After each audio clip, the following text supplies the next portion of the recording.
Hello, friends, and welcome back to Meet Me at Midnight.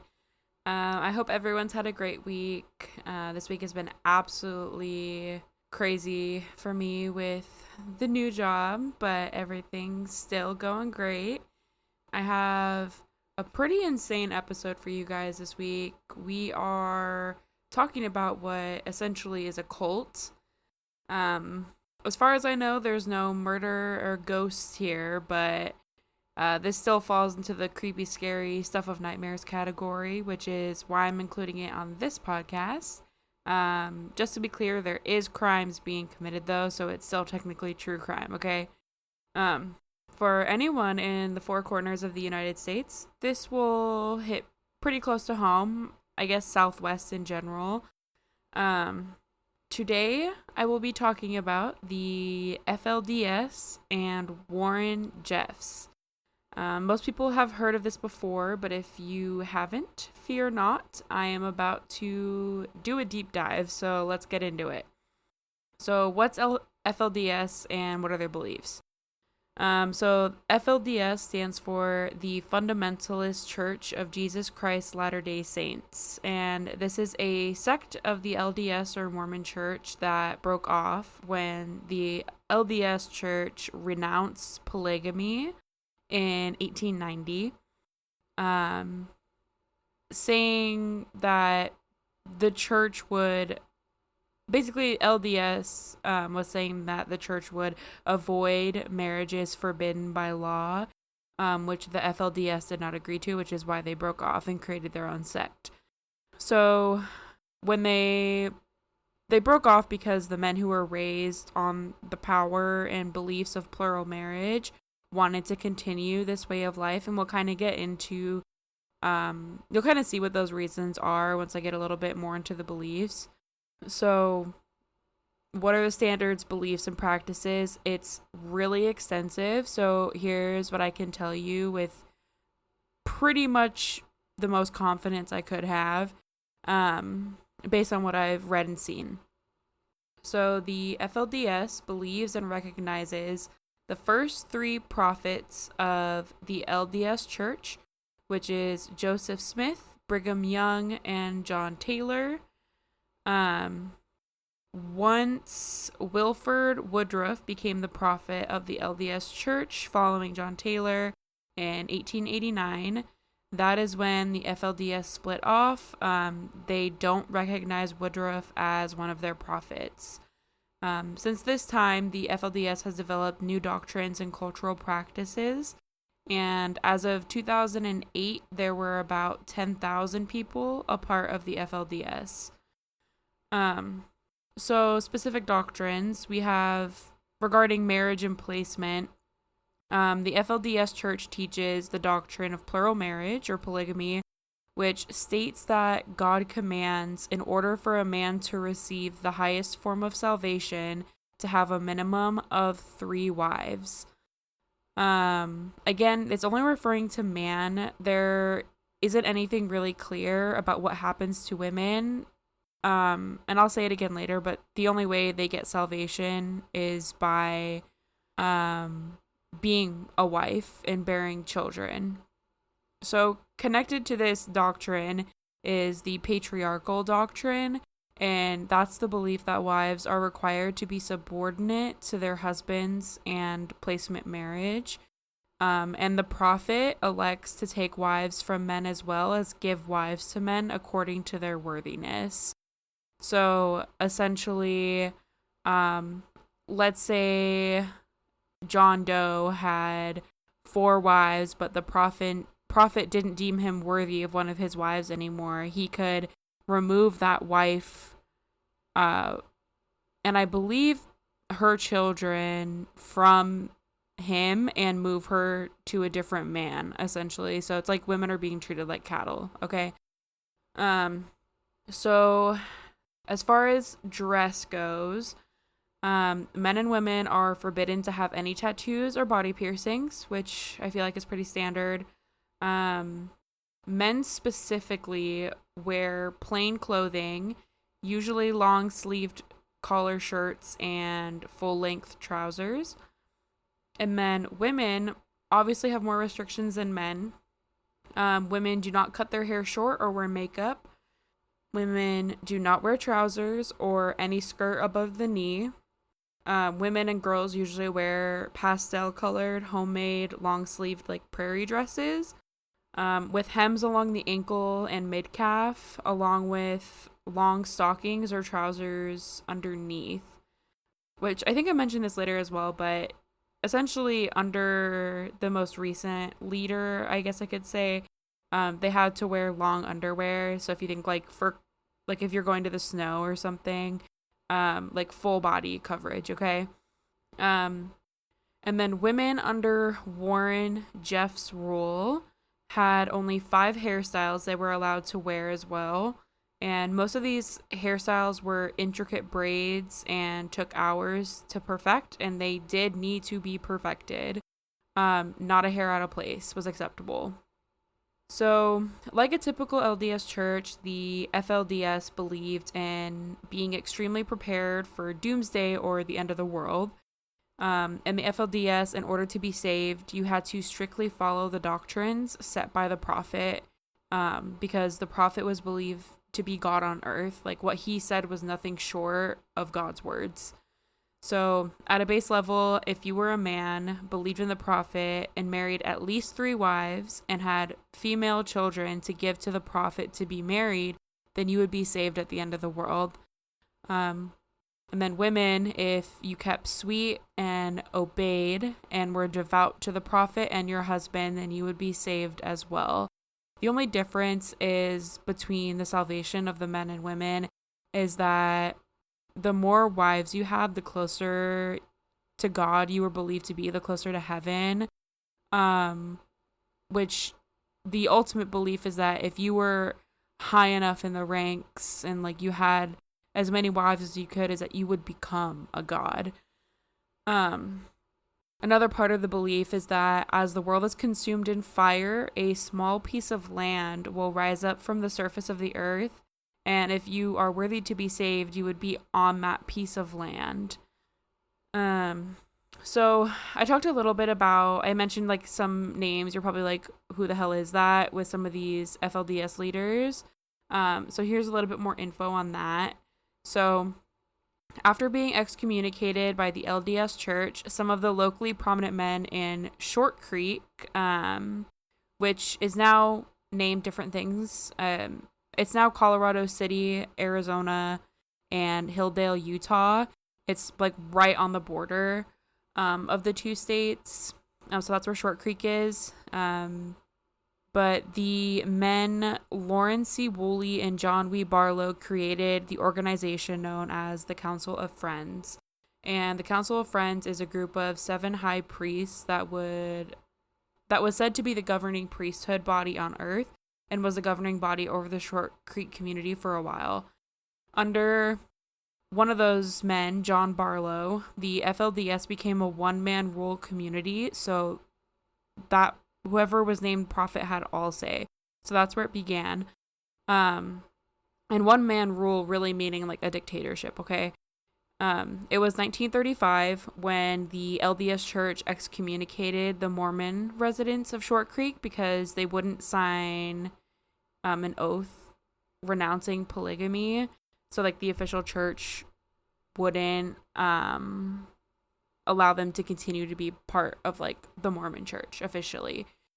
So the next leader after John Barlow was Leroy Johnson, who continued the one-man rule structure. And then following Leroy was Rulon Jeffs, and this was truly the beginning of the end.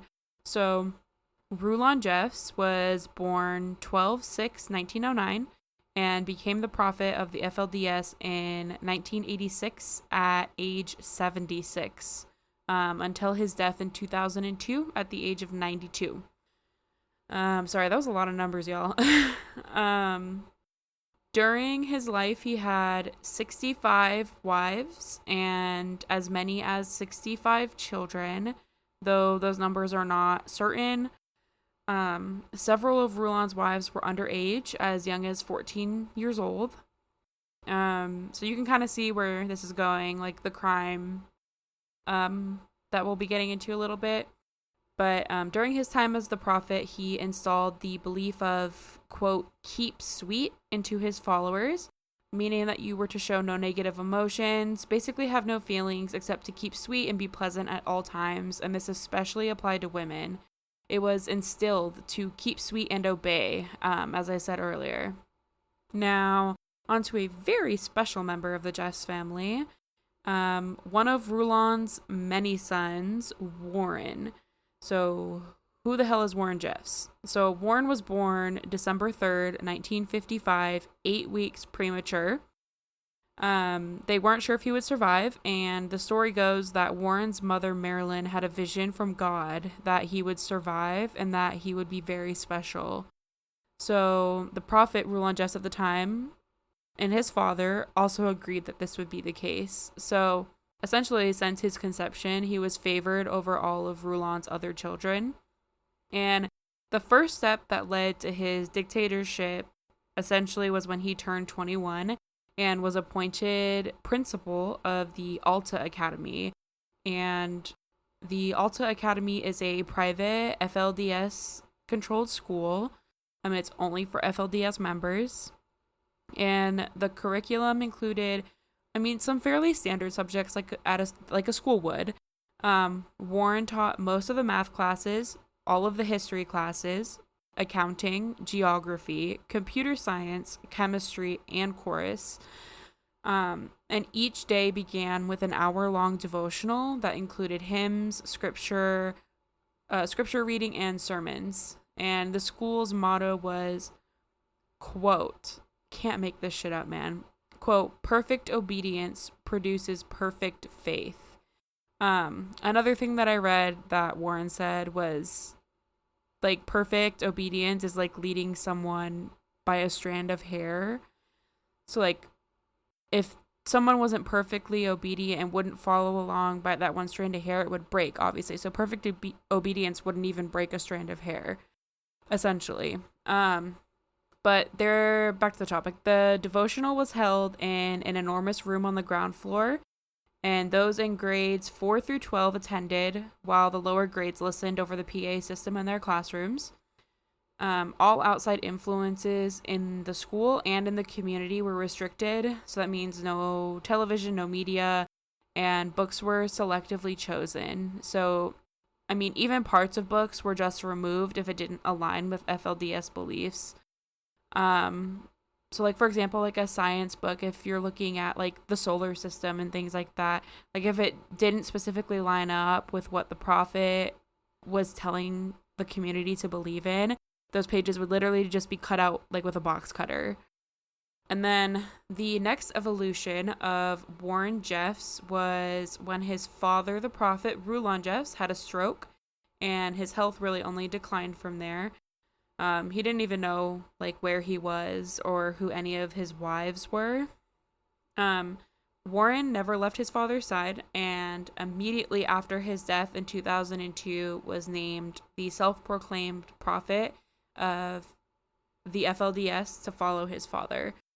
And this was really accomplished by him manipulating his father's wives into believing that he was supposed to be the next prophet. And it really wasn't hard to do.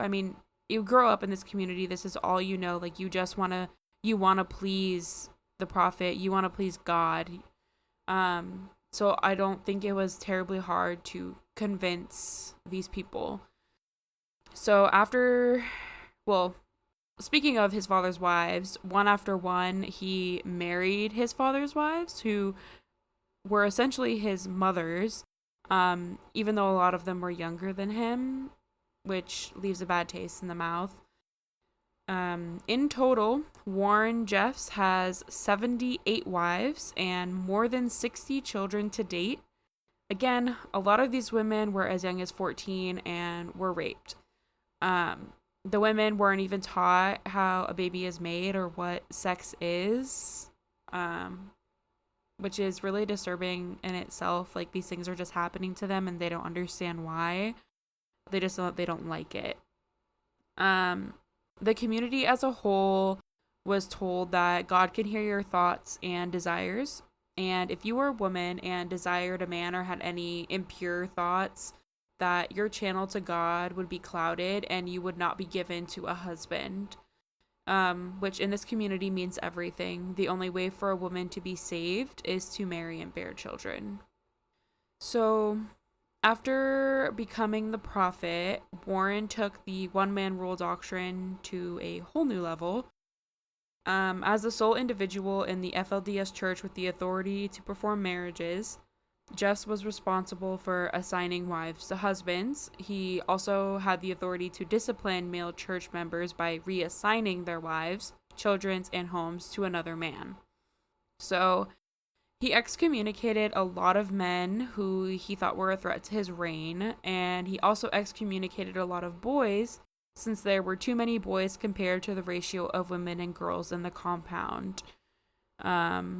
Again, not enough wives to go around, since the more wives, the closer to heaven you were. And the rules only became stricter as he got comfortable in his role.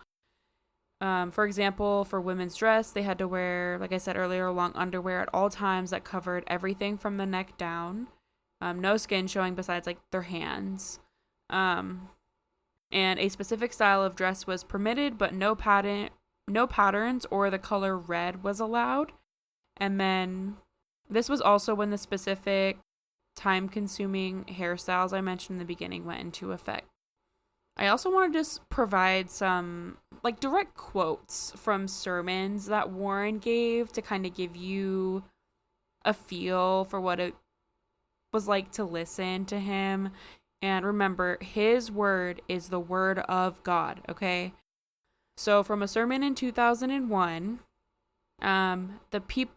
begin quote, "The people grew so evil, the men started to marry the men, and the women married the women. This is the worst evil act you can do, next to murder. It is like murder. Whenever people commit that sin, then the Lord destroys them." End quote. Okay, did you process? All right, let's move on to the next one.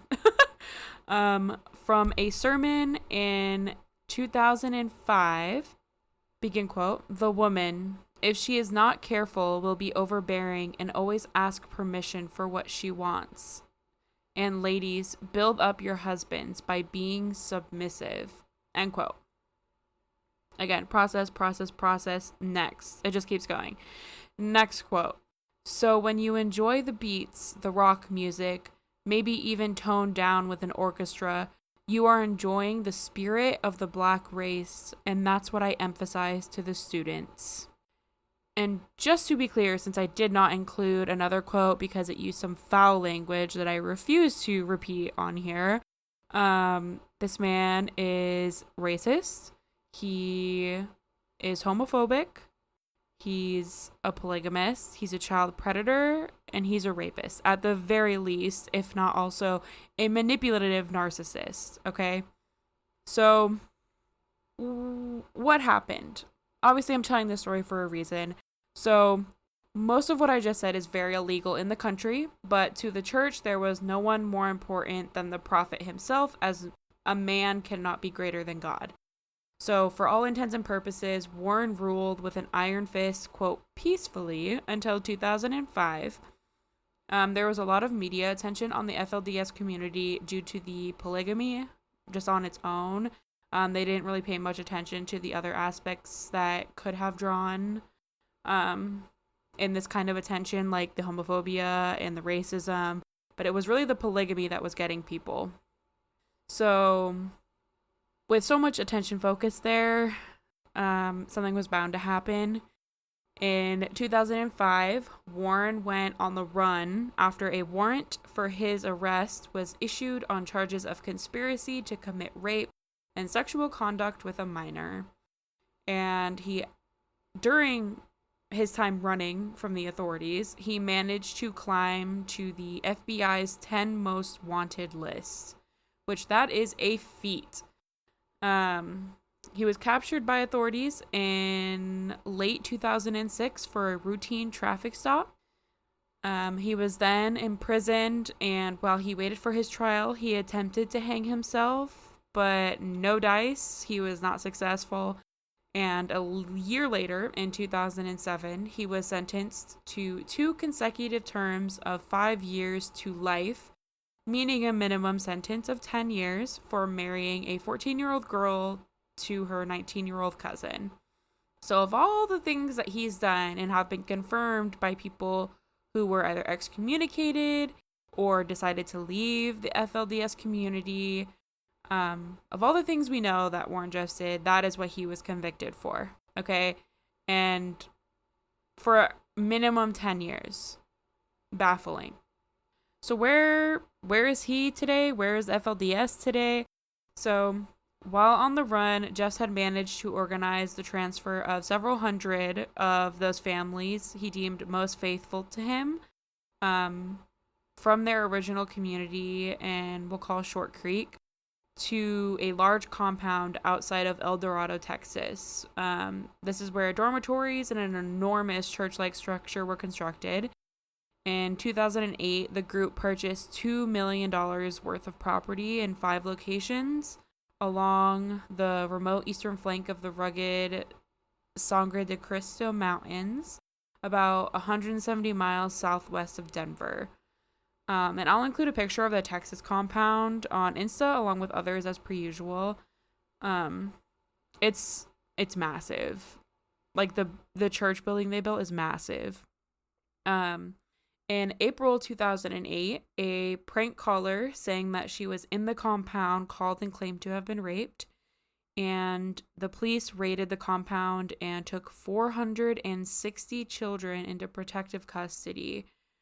For the days following, there was a lot of media attention on the compound, and the cult fought back. So they hired legal assistance and portrayed themselves as victims of excessive government power. And a ruling determined that the state had in fact overreached in taking the kids from their parents. So all 460 of them were returned back to the FLDS compound. Despite them winning that specific case, the compound still faced criminal investigation into charges that young girls have been routinely forced to marry, quote, marry because they weren't legal, and engage in sexual relations with men who were often their elders by several decades. In 2012, the Texas Attorney General's office seized the FLDS ranch property in El Dorado, Texas, citing the use of the property for the systematic sexual abuse of children. And Texas took physical possession of the property in April 2014. A lot of men, I think it was like 20 men, were tried and convicted and put in prison. But that's a whole other rabbit hole. So we're not going to do that today. If you guys want to, I can. Or you can look up more information about the trials. But we're not going to dive into that. We're going to go back to Warren. So as far as he goes, there are some mixed reports. Most say that Warren Jeffs is still leading the FLDS while in prison, though there have been some people that have tried to step up or step in as leadership throughout the years while he's been in prison. A lot of people still say he's the one running the show. Other reports say that he has renounced his position as prophet, and I don't know if that's just like public appearance wise. So who knows for sure? All I know is that he's still serving his sentence at the Lewis C. Powledge Unit in Palestine, Texas. He will be eligible for parole on July 22nd, 2038, which at that point he will be 82 years old. But if he's anything like his father, he'll be alive for at least another decade. I hope he doesn't get out. I know he's eligible, but I hope he doesn't get out. Truly. I hope he doesn't. Once I post some of these pictures, you're going to hope he doesn't either. The FLDS are still in business and are roughly 6,000 members strong. Obviously estimated, we can't know for sure. Since the ranch in Texas was seized, the FLDS are primarily located in Cedar City, Utah, Rigby, Idaho, and the Idaho Falls area, and North Dakota as well. They are in some other places like smaller communities, but those are the main ones. There is also a show on Netflix that really, really deep dives into this way of life, and it's called Keep Sweet and Obey. Shocking. There's a ton of firsthand accounts from people that were a part of the community, like deeply rooted in the committee, like children and wives of the prophets and things like that. It's really interesting. And in my opinion, it's also really disturbing. If anyone has heard of Scientology, that is the kind of vibes the FLDS gives. I highly recommend just watching at least the first episode. It says a lot on its own. You'll get the idea even if you don't want to continue watching it. All right, guys, that is the FLDS and Warren Jeffs story. I hope you guys had as much fun listening as I did researching. There was a lot of jaw-dropping and gasping along the way.